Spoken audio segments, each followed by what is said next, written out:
Hello students, આજે આપણે start કરીશું ગુજકેટ 2017 પાર્ટ 2. પાર્ટ 1 પૂરો કર્યો, આજે નવો પાર્ટ શરૂ કરીએ છીએ અને એ પાર્ટ છે 2. ક્વેશ્ચન છે એસટીપીએ 560 મિલીલીટર હાઇડ્રોજન વાયુ ઉત્પન્ન કરવા માટે સોડિયમ સાથે કેટલા ગ્રામ ઇથેનોલની પ્રક્રિયા કરવી પડે. હવે જો આ પ્રશ્નની અંદર અહીંયા આપણને ઇથેનોલ પૂછેલું છે. ઘણીવાર આ જ દાખલાની અંદર ઇથેનોલની જગ્યાએ મિથેનોલ પૂછે, બરાબર, પ્રોપેનોલ પણ પૂછે, ફિનોલ પણ પૂછે, અને આવા એક્ઝામ્પલ ભૂતકાળમાં પૂછાયેલા છે અને એના જેવું એક્ઝામ્પલ છે. ચલો ધ્યાન આપો. ઇથેનોલ એનું સૂત્ર આપણી પાસે C2H5OH. તેની પ્રક્રિયા સોડિયમ સાથે થાય છે. ચલો યાદ રાખો, જ્યારે પણ ફિનોલની પ્રક્રિયા અથવા આલ્કોહોલની પ્રક્રિયા થતી હોય તો આ જે એચ છે એ મુક્ત થઈ જાય. તો તમારે કામ શું કરવાનું, આ C2 અહીંયા આવે છે H5, પછી ઓક્સિજન અને તેની સાથે જોડવાનો Na, બરાબર. અને આ જે એચ છે એ એચ તરીકે નહીં પરંતુ H2 ગેસ તરીકે મુક્ત થાય. હવે અહીંયા એક એચ પરમાણુ છે, અહીંયા 2 છે, એટલે અહીંયા મૂકી દેવાનું 1/2, બરાબર. માનો કે આ ઇથેનોલની જગ્યાએ મિથેનોલ હોત, મિથેનોલનું સૂત્ર શું થાય એ બાજુમાં લખું છું, CH3OH. તો તમારે અહીંયા C2H5ONA કર્યું તો અહીં શું કરવાનું, CH3ONA અને વત્તા 1/2 H2, બરાબર. ચલો આની અત્યારે જરૂર નથી. હવે આ જે સમીકરણ છે એ આનો મિનિંગ તમે સમજો કે 1 મોલ સોડિયમ ઇથેનોલની સાથે રિએક્શન કરે તો અડધો મોલ H2 ઉત્પન્ન થાય. હવે તમને દરેકને ખબર હશે કે એસટીપીએ હો કોઈ પણ 1 મોલ વાયુ તમે લો તો 1 મોલ વાયુ એનું કદ કેટલું થાય, 22.4 લીટર, બરાબર. આ તમને ખબર હોવી જોઈએ. 22.4 લીટર અથવા આવું પણ કહી શકાય 22,400 મિલીલીટર, આવું પણ કહી શકાય. હવે ક્યારે 1 મોલ હોય તો આપણને કેટલું છે, સમીકરણમાં અડધો મોલ છે. જો અડધો મોલ છે તો આના અડધા કરી દેવાના, એટલે હું લખીશ 11,200 ml H2 ઉત્પન્ન થાય, બરાબર. ક્યારે, એસટીપીએ. તો આટલો H2 ઉત્પન્ન થાય તો સોડિયમ કેટલો વપરાય, તો સોડિયમ વપરાય છે 1 મોલ. જો અહીંયા સમીકરણમાં 2 હોત તો 2 મૂકતા, 3 હોય તો 3 મૂકતા, 4 હોય તો 4 મૂકતા, પણ એવું છે નહીં. 1 મોલ છે માટે 1 મોલ મૂક્યો. પણ 1 મોલ એનો પરમાણુ ભાર વિચારો તો સોડિયમનો પરમાણુ ભાર કેટલો છે, 23.0 ગ્રામ પ્રતિ મોલ. તો આ સમીકરણનો મિનિંગ આવો થાય કે 23 ગ્રામ સોડિયમ 1 મોલ ઇથેનોલ સાથે રિએક્શન કરે તો આ સમીકરણ પ્રમાણે 11,200 ml H2 એસટીપીએ છૂટો પડે.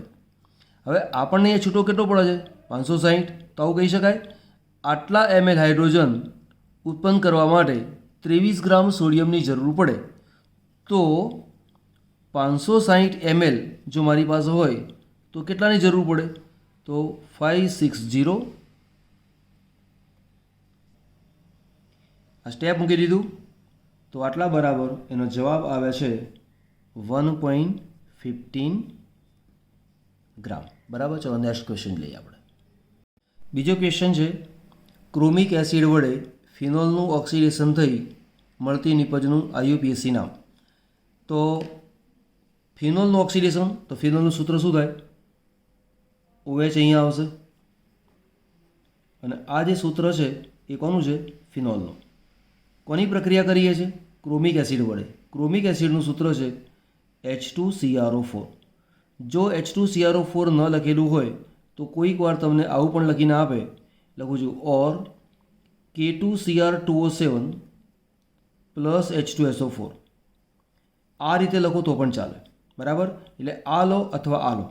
તો ઓક્સિડેશન થવાથી આપણને જે નિપજ મળે છે એ નિપજ આ રીતે છે, ડબલ બોન્ડ ઓક્સિજન, અહીંયા double bond oxygen, double bond અહીંયા, ડબલ બોન્ડ અહીંયા. હવે આપણે તેને નંબર આપીએ તો આ છે નંબર 1, આ નંબર 2, આ નંબર 3, 4, 5 અને 6, બરાબર.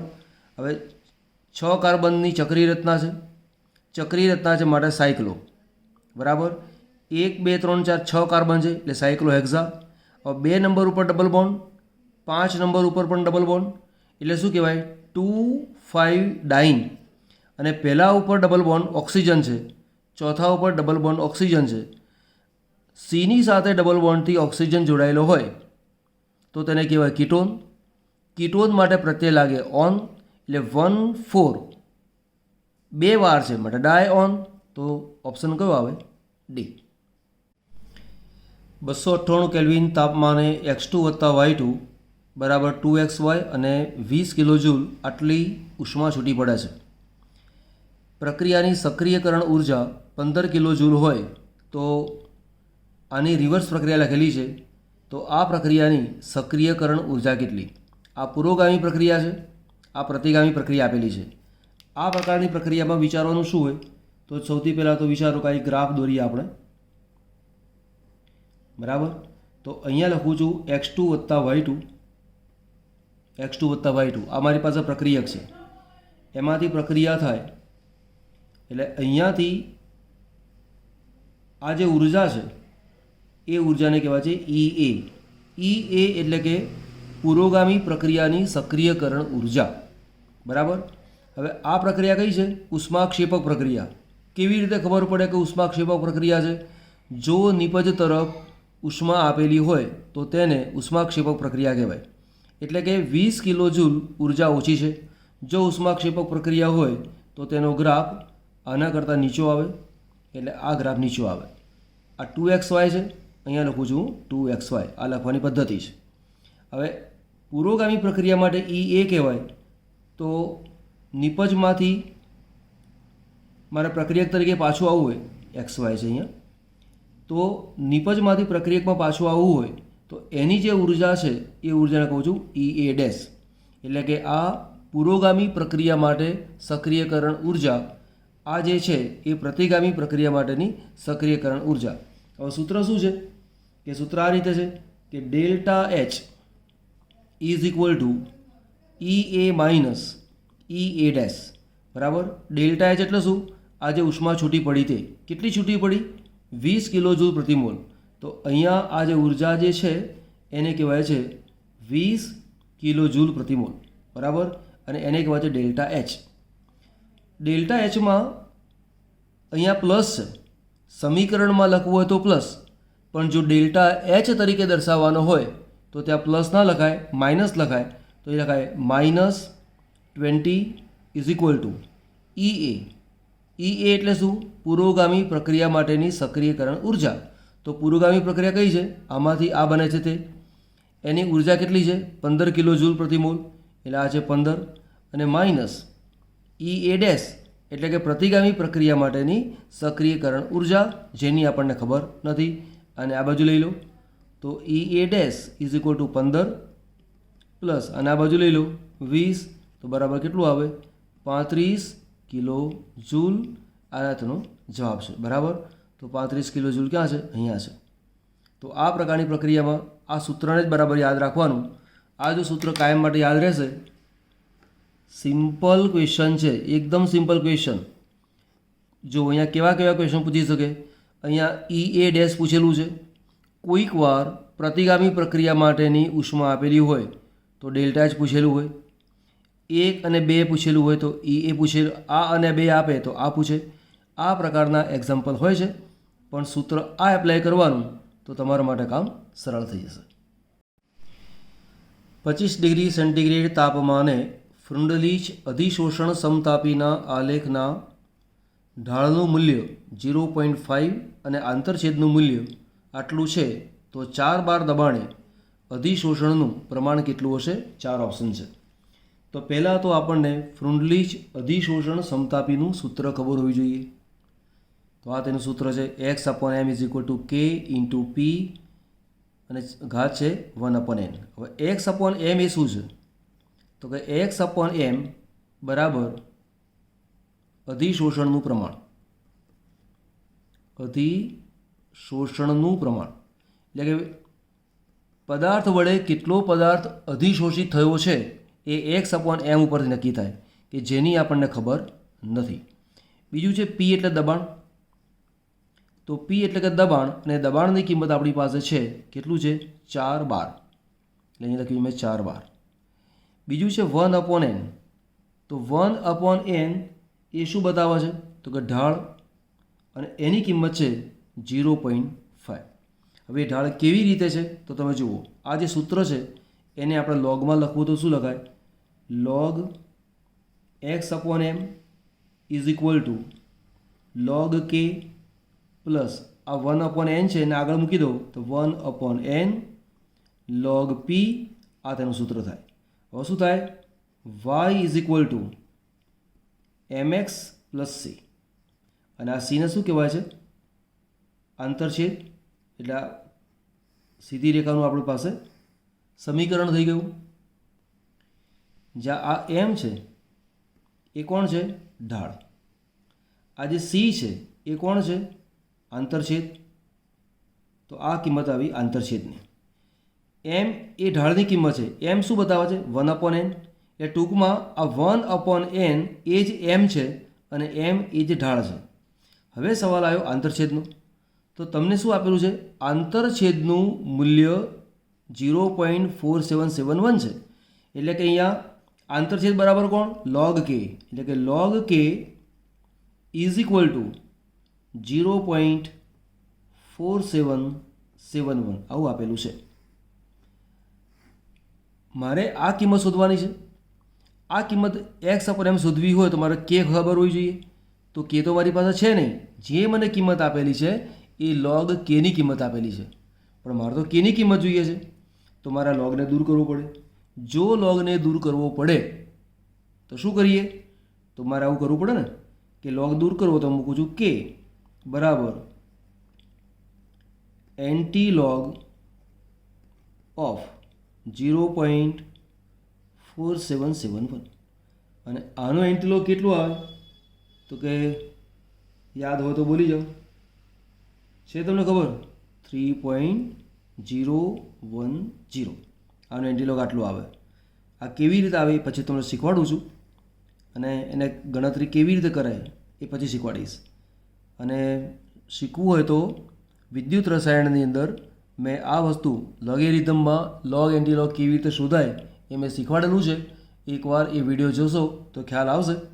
બરાબર, ચલો કેની કિંમત છે અહીંયા 3.010, એટલે અહીંયા આપણે આશરે 3.0 લખી શકીએ. બરાબર, તમને આ સૂત્રની ખબર ના હોય તો આ MCQ નહીં આવડે, આ સૂત્રની ખબર ના હોય તો પણ MCQ નહીં આવડે. બહુ અગત્યની વાત એ છે કે અહીંયા log k ની કિંમત 0.4771 આપી છે, જ્યારે અહીંયા મારે કિંમત કઈ જોઈએ છે, k ની કિંમત જોઈએ છે. બરાબર, હવે તો બધી કિંમતો આપણને મળી ગઈ. તો આપણે કામ કરી શકીએ કે x/m is equal to k ની કિંમત છે 3.0 ગુણ્યા p, દબાણ કેટલું છે 4, અને 1/n એની કિંમત કેટલી છે 0.5. 0.5 એટલે શું, 3 ગુણ્યા 4, 0.5 એટલે 1/2 કહેવાય ને. આવું થાય 5/10, 5 દુ 10 એટલે 1/2. 1/2 એટલે શું, વર્ગમૂળ, તો 3, આનું વર્ગમૂળ થાય એટલે 3 ગુણ્યા 4નું વર્ગમૂળ શું આવ્યું 2, બરાબર કેટલા આવે 6. તો આપણો જવાબ કયો આવશે, બી. બરાબર, ચલો લોગની વાત નીકળી છે તો આટલું શીખવાડી દઉં.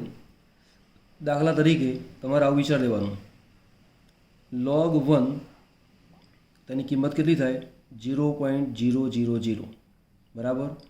log 2 તો 0.3010, બરાબર, 0.3010. log 3 તો 0.4771. log 4 એની ચર્ચા પછી કરીએ. log 5 0.6990. તમારે આને તો બહુ યાદ રાખવામાં બહુ શ્રમ પડતો નથી, પણ આને તમારે યાદ રાખવાનો, આ પણ યાદ રાખવાનો, આ પણ યાદ રાખવાનો. log 6 એની વાત પછી કરીએ. log 7 આ જે છે એની કિંમત છે 0.8451.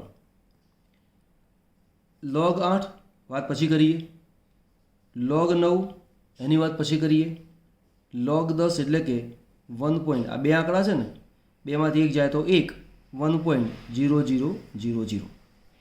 હવે મારે log 2 જોવો છે, તો log 4 જોવો છે.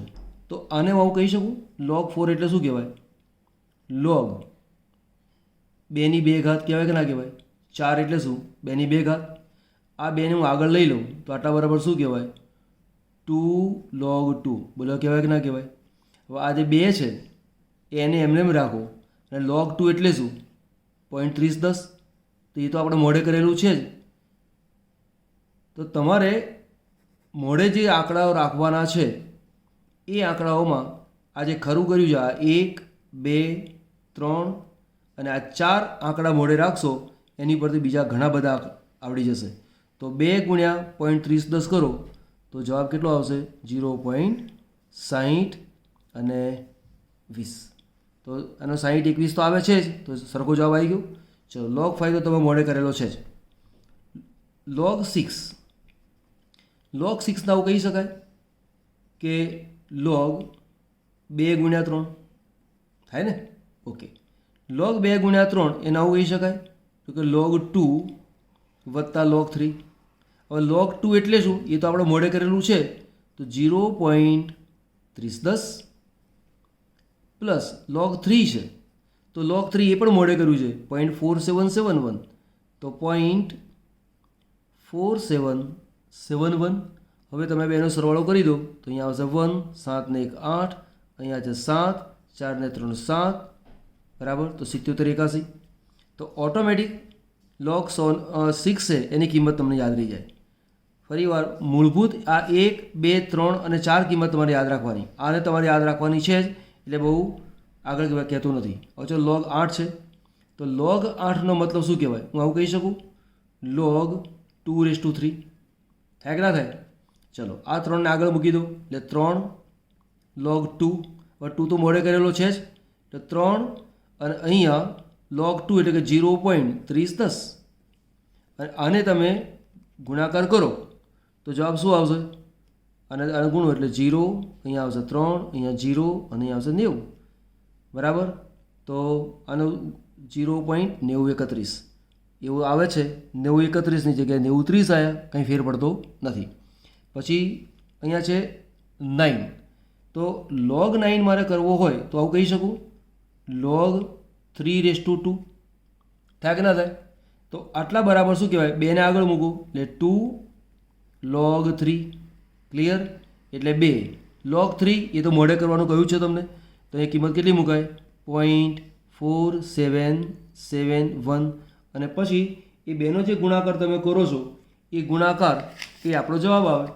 તો એનો જે જવાબ છે એ મૂકી દઉં છું અહીંયા 0.9542. હવે આનો log આ તો આનો એન્ટીલોગ આ થાય, આનો log આ થાય તો આનો એન્ટીલોગ આ થાય, આનો log આ થાય તો આનો એન્ટીલોગ આ થાય. તો હમણાં જે દાખલો ગણ્યો એ દાખલાની અંદર આપણે આનો એન્ટીલોગ 3 જે મૂક્યો હતો એ આ મેથડથી મૂક્યો હતો. તો એકવાર તમે આ કોષ્ટકને રિપીટ કરશો, 2, 4, 5 વખત એને તમે જોઈ જશો અને થોડું જાતે પ્રયત્ન કરશો તો તમને બેસ્ટ રીતે આ વસ્તુ યાદ રહી જશે. તેલમાં દ્રાવ્ય રંજકને કયા ઇમલ્સનમાં ઉમેરવામાં આવતા રંગીન બિંદુઓ મળે? પહેલાં તો સમજો ઇમલ્સન એટલે શું. તો ઇમલ્સનનો મતલબ ખ્યાલ ના હોય તો સમજી લો. ઇમલ્સન એટલે કે બે પ્રવાહીઓમાંથી મળતું કલીલ. એવા પ્રવાહીઓ કે જે એકબીજામાં સરળતાથી મિશ્ર થતા નથી. દાખલા તરીકે હું લઈ લઉં તેલ વત્તા પાણી, તો આ બે એવા પ્રવાહી છે કે જે એકબીજામાં મિશ્ર થતા નથી. તો એવું જે મિશ્રણ છે એમાંથી બનતું કલીલ એને કહેવાય છે ઇમલ્સન, અથવા એના માટે બીજો પણ એક શબ્દ વપરાય છે અને તે છે પાયસ. બરાબર. આલ્કોહોલ અને પાણી મિશ્ર કરો તો પાણી અને આલ્કોહોલ એકબીજામાં પૂરેપૂરા ભળી જાય છે. તો તે સંજોગોની અંદર આપણને તેનું કલીલ મળે નહીં. ઓકે, આગળ લઈએ. હવે આ જે ઇમલ્સન છે એ બે પ્રકારના છે. એક છે તેલ પાણી અને બીજું છે પાણી તેલ. આનો મતલબ એવો છે કે આનું પ્રમાણ વધુ હોય, આનું પ્રમાણ ઓછું હોય. આનો મતલબ એવો થાય કે જે પહેલું લખેલું છે એનું પ્રમાણ ઓછું અને પછી લખેલું છે એ વધુ. હવે અહીંયા બિંદુઓની વાત કરેલી છે, તો બિંદુઓ મળે ક્યારે? તો આ રીતે હોય કે જો આ પ્રકારનું ઇમલ્સન એટલે કે પાયસ આપણી પાસે હશે તો તેની અંદર આ પ્રકારના બિંદુઓ હોય જે આપણને નરી આંખે જોઈ શકાતા નથી, પરંતુ આ જે છે એ તેલ છે અને જે વધુ ભાગ જે છે એ પાણી છે. જ્યારે અહીંયા કેવું હોય, આ રીતે આપણી પાસે ટેસ્ટ ટ્યુબ છે, એમાં કલીલ ભર્યું છે, પાણી ઓછું અને તેલ વધુ છે. જો તેલ વધુ છે અને પાણી ઓછું છે તો અહીંયા બિંદુઓ હોય, પણ બિંદુ કોના હોય? આ બિંદુ પાણીના હોય અને જે વધુ ભાગ છે એ કોનો હોય? તો તે ભાગ છે તેલનો. હવે રંજક દ્રવ્યનું કામ શું છે? તો કે રંજક દ્રવ્ય એટલે કે પદાર્થને રંગીન બનાવનાર પદાર્થ, બરાબર. હવે આ જે રંજક દ્રવ્ય છે એક એવું છે કે જે તેલની અંદર ઉમેરવામાં આવે તો આ રંજક દ્રવ્ય તેલને રંગીન બનાવી દે અને પરિણામે મારી પાસે રંગીન બિંદુ જોવા મળે. તો રંગીન બિંદુ ક્યારે જોવા મળે? જો તેલ આવા નાના નાના બિંદુ સ્વરૂપમાં હોય ત્યારે. તેવું ક્યારે હોય? પાણીમાં તેલ હોય ત્યારે, બરાબર. એટલે કે તેલનું પ્રમાણ ઓછું હોય અને પાણીનું પ્રમાણ વધુ હોય એવું જો કોઈ ઇમલ્સન હોય અને તેની અંદર હું રંજક દ્રવ્ય નાખું તો આ જે તેલ છે એ રંજક દ્રવ્યને કારણે રંગીન બની જાય અને સમગ્રની અંદર રંગીન ટીપાં જોવા મળે, રંગીન બિંદુઓ મને જોવા મળે. તો આ પ્રકારનું કલીલ મારી પાસે હોવું જોઈએ. જો આની અંદર હું રંજક દ્રવ્ય નાખું તો રંજક દ્રવ્ય શું કરે? તેલની સાથે પ્રક્રિયા કરે, બધું તેલ રંગીન બનાવી દે. એટલે અહીંયા બિંદુઓ પાણીના છે એ તો દેખાશે નહીં, પરંતુ બધું જ તેલ રંગવાળું થઈ જાય. એટલે આમાં માત્ર બિંદુઓ જોવા મળે, જ્યારે અહીંયા સમગ્ર રીતે તેલ બની જાય. પ્રશ્નનો મહત્ત્વ એ છે કે આની અંદરથી કયું એવું કલીલ છે કે જે આના જેવું છે? એવું કયું કલીલ છે કે જેમાં પાણીનું પ્રમાણ વધારે છે અને તેલનું પ્રમાણ ઓછું છે? તો એવું જે કલીલ છે એ છે દૂધ, બરાબર. તો આ જે દૂધ છે એ કયા પ્રકારનું કલીલ છે અથવા પાયસ છે? તો કે તેલ પાણી પ્રકારનું. જ્યારે આ જે છે એ પાણી તેલ પ્રકારના છે, એટલે તેમાં પાણીનું પ્રમાણ ઓછું હોય, તેલનું પ્રમાણ વધારે હોય. તો આ ક્વેશ્ચનમાં કેટલા ક્વેશ્ચન સમાયેલા છે?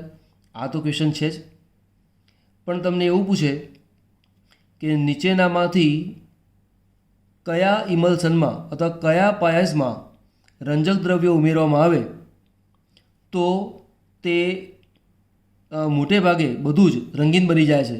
તેમાં 1, 2 અને 3 આવા ઓપ્શન આવે. તમને એવું પણ પૂછે કે એમાં કયું તેલ પાણી પ્રકારનું પાયસ છે? તો આ આવે. કયું પાણી તેલ પ્રકારનું પાયસ છે? તો આ 3 આવે. 3 ઓપ્શન સિલેક્ટ કરવાના જો આવતા હોય તો આ 3 જવાબ તમારે લખવા પડે.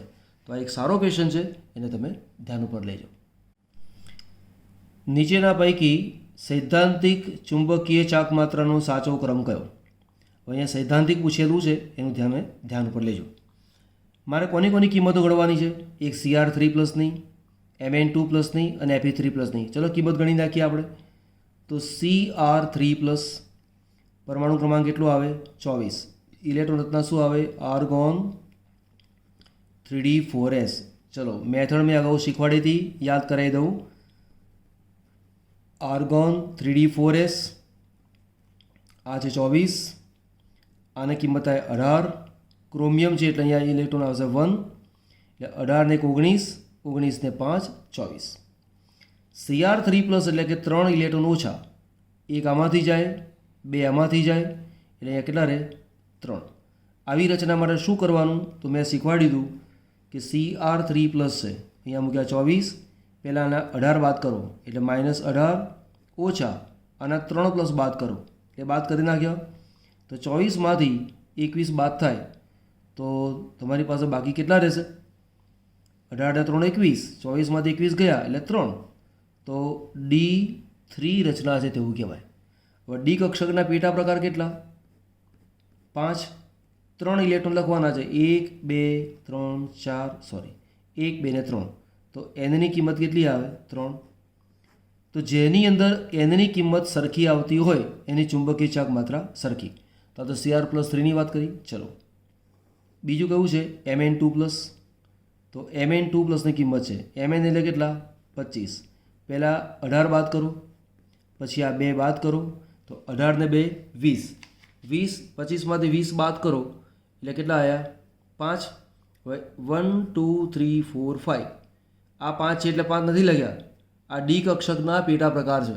ઘણી વખત છોકરાઓ એવું વિચારે છે કે સાહેબ અહીંયા 5 લખ્યા છે માટે 5 લખ્યું છે. ના, એવું નથી.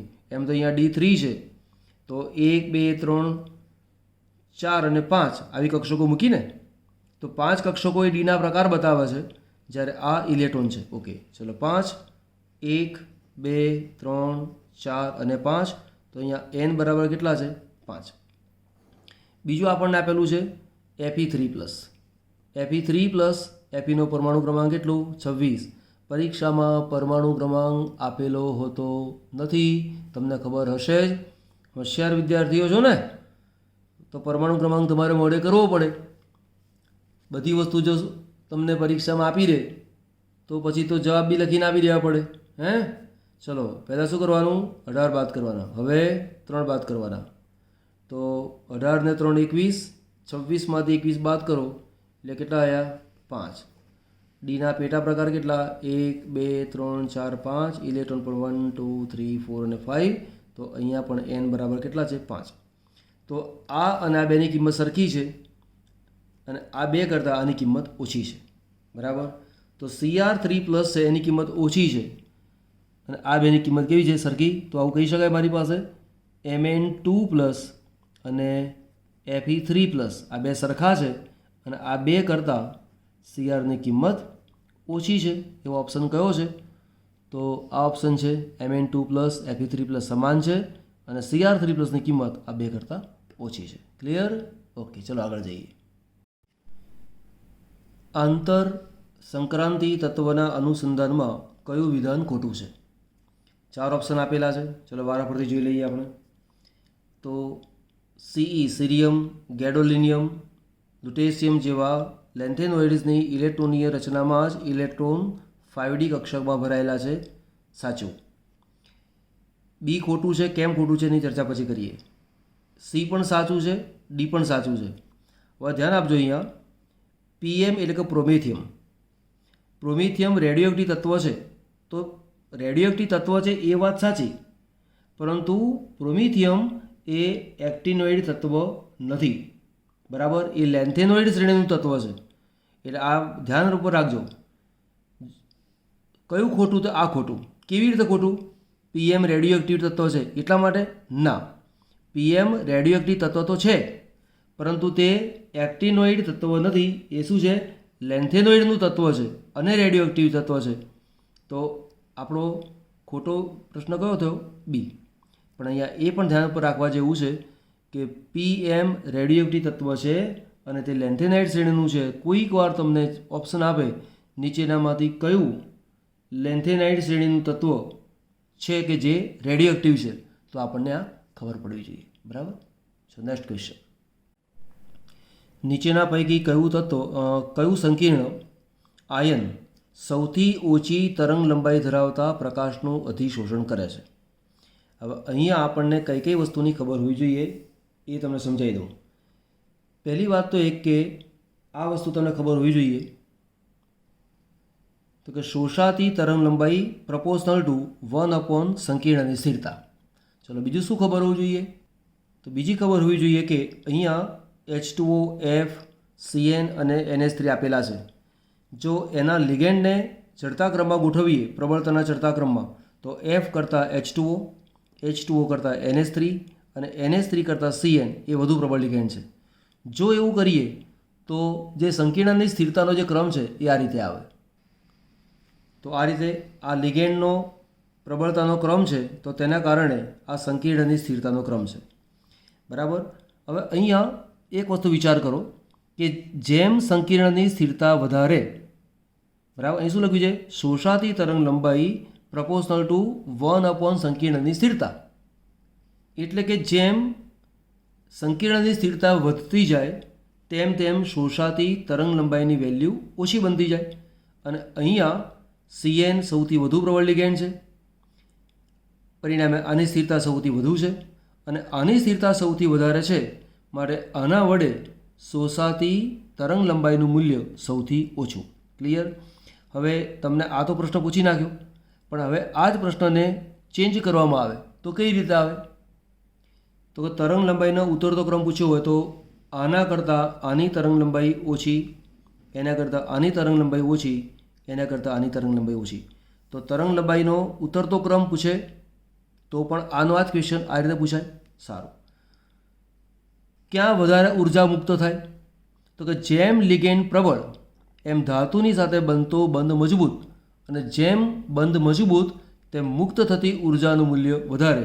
એટલે માનો કે આની ઉર્જા E1 હોય, આની ઉર્જા E2 હોય, આની ઉર્જા E3 હોય, આની ઉર્જા E4 હોય, તો આના કરતાં આની ઉર્જા વધારે, એના કરતાં અહીંયા ઉર્જા વધારે, એના કરતાં ઉર્જા વધારે અહીંયા.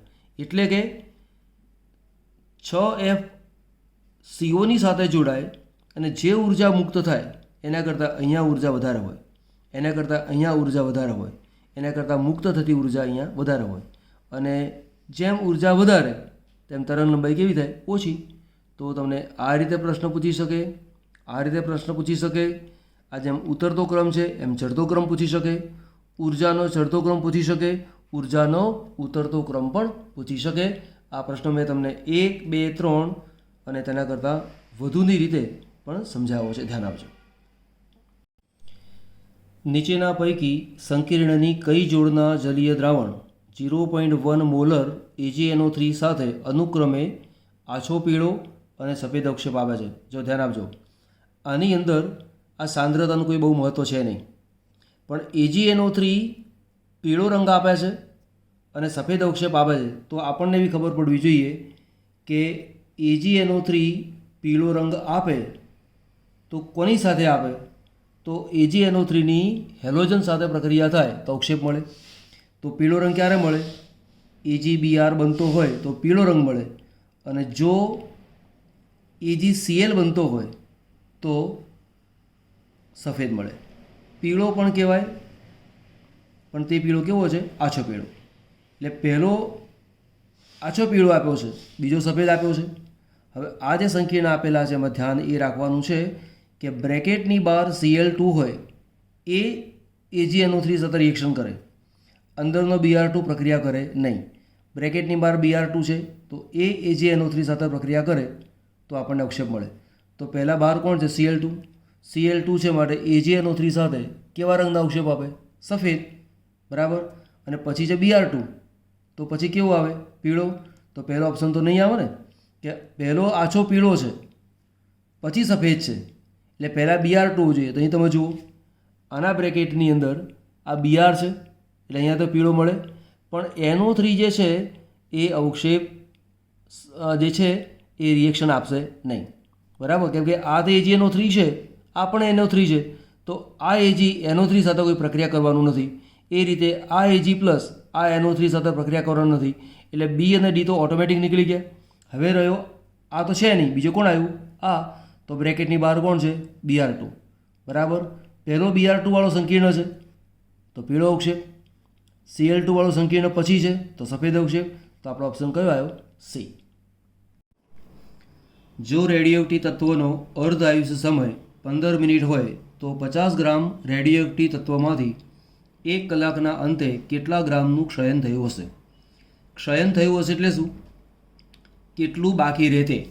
ઉદાહરણ તરીકે તમને કહું કે માની લો કે મારી પાસે આવો એક પદાર્થ છે, એ પદાર્થમાંથી આટલો ભાગ વપરાઈ ગયો અને બાકીનો ભાગ મારી પાસે રહ્યો. તો જેટલો વપરાઈ ગયો એને કહેવાય છે ક્ષયન.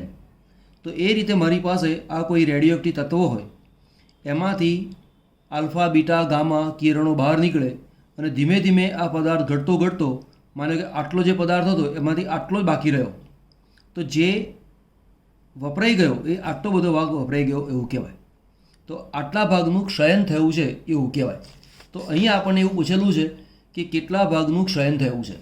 તો અહીંયા આપણે એક જે ટોપિક આપેલો છે એટલે 15 મિનિટ આપેલી છે, તો કે T1/2 = 15 મિનિટ એવું આપણને આપેલું છે. શરૂઆતમાં વજન કેટલું છે? 50 ગ્રામ. તો એ શરૂઆતની કિંમત છે એને કહું છું R0 = 50 ગ્રામ, બરાબર. અને પછી પૂછ્યું છે 1 કલાક પછી કેટલું ક્ષણ, બરાબર. તો 1 કલાકના અંતે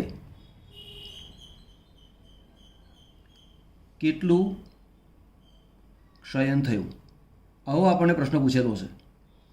તો આ પ્રકારના એક્ઝામ્પલને ગણવા માટે એક પહેલી વસ્તુ ખબર હોવી જોઈએ કે જે પદાર્થ આપેલો છે એ રેડિયો એક્ટિવ તત્વ છે. તો તમને દરેકને ખબર હશે કે રેડિયો એક્ટિવિટી એ પ્રથમ ક્રમની પ્રક્રિયા છે.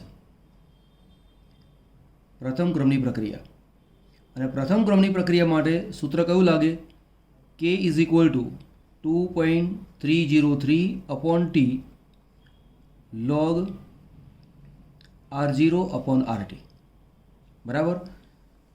અહીંયા ટી આપ્યો છે 1 કલાક પછી, 1 કલાક એટલે 60 મિનિટ. 2.303 તો 2.303 અહીંયા છે લોગ. R0 શરૂઆતમાં કિંમત છે 50, RT એટલે કે છેલ્લે બાકી રહેલો ભાગ જે આપણને ખબર નથી. કેની વેલ્યુ સીધી આપેલી નથી, પરંતુ આપણને અર્ધ આયુષ્ય સમય આપેલો છે.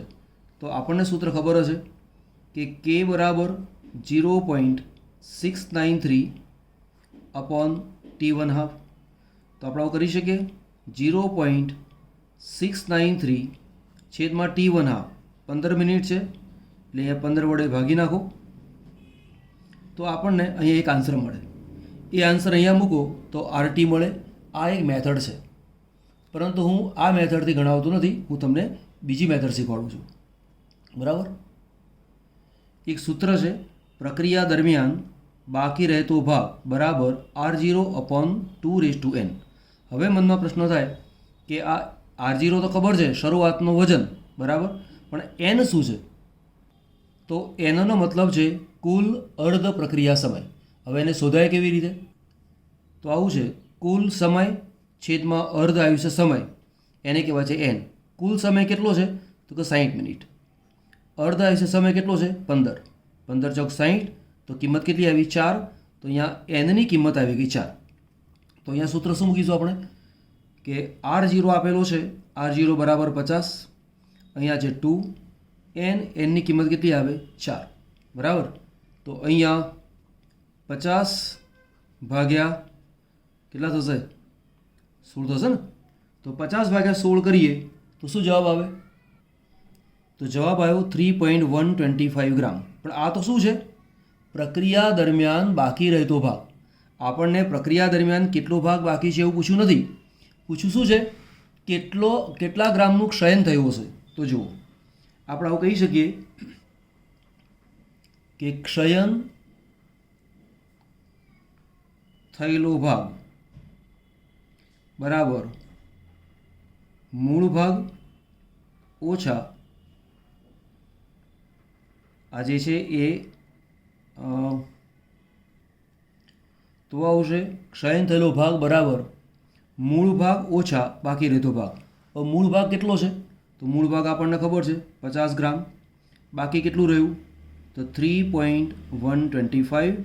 તો આની અંદરથી આપણને આને બાદ કરવાનું આવે તો જે આવે તે આપણો જવાબ. આનો જવાબ છે 46.875, બરાબર. તો આ એક બહુ જ અગત્યનું એક્ઝામ્પલ છે. આની અંદર અગત્યની વાત કઈ છે? તો એક આ સૂત્ર એ અગત્યની વાત છે.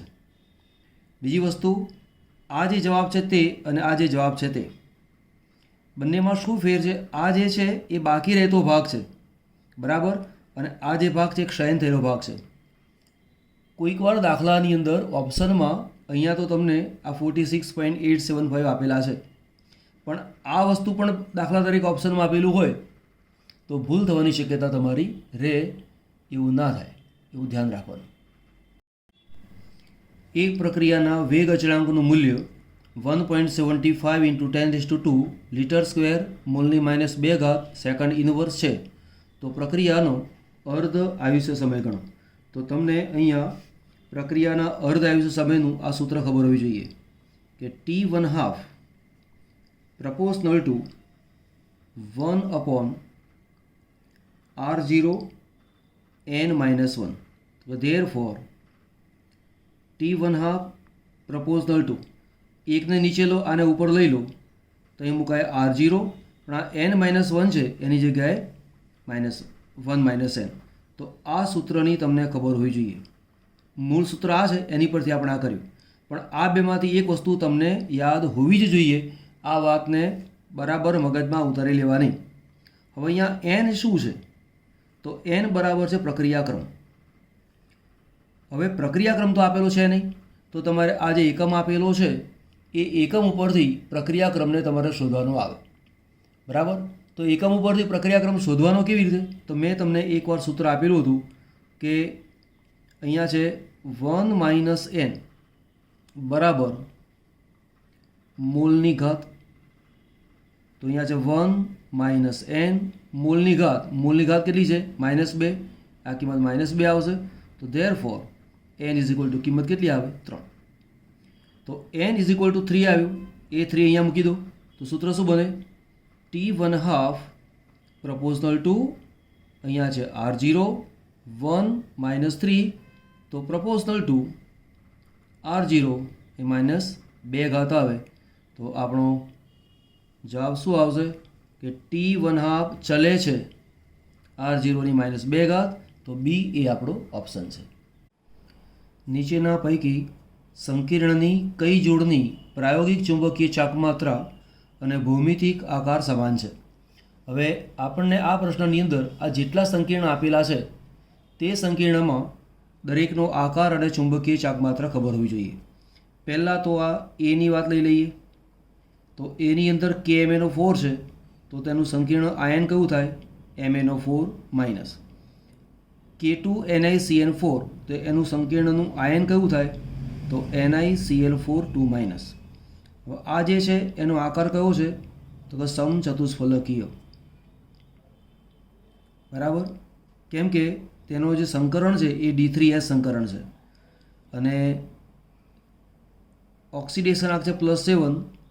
ડી કક્ષકમાં એક પણ ઇલેક્ટ્રોન છે જ નહીં અને પરિણામે આ જે પદાર્થ છે એ પદાર્થ બની ગયો પ્રતિચુંબકીય. એ જ રીતે NiCl4 એ જે આપેલો છે એ પણ સમચતુષ્ફલકીય છે. સમચતુષ્ફલકીય એનું સંકરણ કયું છે? sp3. અને એ જે છે NiCl4 એ પોતે કેવો છે? અનુચુંબકીય છે. બરાબર? તો આ પદાર્થ પ્રતિચુંબકીય છે, આ પદાર્થ અનુચુંબકીય છે. આપણને શું પૂછેલું છે કે ભૌમિતિક આકાર અને ચુંબકીય ચાકમાત્રા. તો બંનેના ભૌમિતિક આકાર સમાન છે, પરંતુ બંનેની ચુંબકીય ચાકમાત્રા સમાન નથી. બરાબર? ચલો આગળ બીજું જોઈએ. બીજો છે K2NiCN4 4 ટાઈમ્સ અને K4NiCN4 ટાઈમ્સ. હવે K2NiCN4 ટાઈમ છે એમાં Ni નો ઓક્સિડેશન આંક +2 એટલે કે ઓરિજિનલ નિકલની રચના આ થઈ 28, 18 ને 2 20 ના 28. ઓક્સિડેશન આંક +2 એટલે 2 ઇલેક્ટ્રોન ગયા, 8 બાકી રહ્યા. ડી કક્ષકના પેટા પ્રકાર કેટલા? 1 2 3 4 ને 5. CN પ્રબળ લિગેન્ડ છે, ઇલેક્ટ્રોન 8 8 ભેગા થઈ જાય તો 2 2 4 2 6 ને 2 8. હવે મારે 4 CNના ઇલેક્ટ્રોનની ગોઠવણી કરવી છે, તો 4 લિગેન્ડ આવે છે તો 4 કક્ષકો વપરાય. તો આ 1 2 3 અને 4 આ 4 કક્ષકો વપરાય. તો સંકરણ કયું થાય? આ ડી કક્ષક છે માટે ડી, આ એસ છે માટે એસ, આ પી છે એની 2 કક્ષકો વપરાય. તો સંકરણ કયું થયું? DsP2 સંકરણ. જો DsP2 સંકરણ છે તો તેનો આકાર કેવો થાય? સમતલીય ચોરસ. બરાબર, એનો આકાર કયો બન્યો? સમતલીય ચોરસ. આ બહુ જ અગત્યનું છે, ધ્યાન આપજો, વારંવાર પૂછાય છે. અગાઉના MCQના વિડીયોમાં પણ આ વસ્તુ મેં શીખવાડેલી હતી જ, કદાચ તમને યાદ હશે. હવે લઈએ આ K4FeCN6, સોરી K4NiCN4 ટાઈમ. તો આની અંદર જે નિકલ છે એનો ઓક્સિડેશન કેટલો આવે? યાદ છે? ઓક્સિડેશન આવશે તેનો 0. બરાબર, કેવી રીતે? Ni વત્તા 4Cn ઇઝ ઇક્વલ ટુ -4. તો Ni Cn એટલે -1 એટલે 4, અહીંયા -4 ઇઝ ઇક્વલ ટુ -4, તો Ni ઇઝ ઇક્વલ ટુ 0. જો Ni બરાબર 0 છે તો અહીંયાથી ઇલેક્ટ્રોન કોઈ દૂર કરવાના નહીં. જો ઓક્સિડેશનાંક +2 હતો તો આ બે ઇલેક્ટ્રોનને દૂર કર્યા, પણ અહીં તો ઓક્સિડેશનાંક 0 છે, માટે આ બે ઇલેક્ટ્રોનને દૂર કરવાના નથી. તો રચના શું આવશે આની? આજ પણ Cn પ્રબળ લિગેન્ડ હોવાના કારણે 1 2 3 4 5 આ 5 પ્રકાર, એના 8 અને 10 ઇલેક્ટ્રોન માટે 1 2 3 4 5 6 7 8 9 10 10 ઇલેક્ટ્રોન પૂરા. હવે અહીંયા એક કક્ષક, આ છે 4s, 1 2 ને 3 આ છે 4p કક્ષક. 4 Cnને જોડવાના છે તો 1 2 3 4 Cn અહીંયા જોડાઈ જાય. તો આની અંદર જે સંકરણ છે એ સંકરણ કયું થાય? sp3. અને બધા જ ઇલેક્ટ્રોન યુગ્મિત છે, માટે પદાર્થ કેવો બની જાય? પ્રતિચુંબકીય. પણ બની ગયું પ્રતિચુંબકીય. તો જુઓ, આ જે પદાર્થ છે એ પ્રતિચુંબકીય છે, આ પદાર્થ પ્રતિચુંબકીય છે. બંનેની ચુંબકીય ચાકમાત્રા સરખી છે, પરંતુ આનો આકાર સમતલીય ચોરસ છે, જ્યારે sp3 સંકરણ હોવાના કારણે તેનો આકાર થયો સમચતુષ્ફલકીય. બરાબર, એટલે કે આ જોડ પણ સરખી નથી. ચલો બીજી જોડ લઈએ આપણે. બીજી આ બે જોડ લઈએ. તો આ બે જોડમાં શું થશે? Ni નો ઓક્સિડેશનાંક +2, અહીંયા પણ Ni નો ઓક્સિડેશનાંક +2. આમાં સંકરણ DsP2, આનું સંકરણ પણ DsP2. આમાં Cn પ્રબળ લિગેન્ડ છે, બધા જ ઇલેક્ટ્રોન ભેગા થશે, પ્રતિચુંબકીય બન્યું. આ પ્રબળ લિગેન્ડ છે, આ નિર્બળ છે, પણ આ પ્રબળ લિગેન્ડનો પ્રભાવ વધારે હોય તો તેના કારણે ઇલેક્ટ્રોન ભેગા થાય. તો બંનેમાં સંકરણ સમાન, બંનેમાં ચુંબકીય ચાકમાત્રા સમાન છે, માટે આ બે સંકીર્ણની જોડ એવી છે કે તેની અંદર ચુંબકીય ચાકમાત્રા પણ સમાન છે અને ભૌમિતિક આકાર પણ સમાન છે. તો આપણો ઓપ્શન કયો આવશે? સી. જે ડી છે એ જાતે કરી લેજો, એ જવાબ આવશે કે બે સરખું નથી. ઓકે, ચલો આગળ લઈએ. તો આ સાથે આપણું 2017 એનો પાર્ટ 2 કમ્પ્લીટ કર્યો. પાર્ટ 3 નેક્સ્ટ લઈશું. બરાબર, જો પહેલી વાર વિડીયો જોતા હો તો સબસ્ક્રાઈબ કરજો, ગમ્યું હોય તો લાઈક એન્ડ શેર. કોમેન્ટ બોક્સની અંદર કંઈક લખવા જેવું લાગે, ગમ્યું છે તો લખજો ગમ્યું છે, અમને એવું વાંચવાનું ગમે છે, અને એ જ તમારું લખાણ અમને ઉત્સાહ આપતું હોય છે. બરાબર, તો રાહ જુઓ 2017 ગુજકેટ પાર્ટ 3.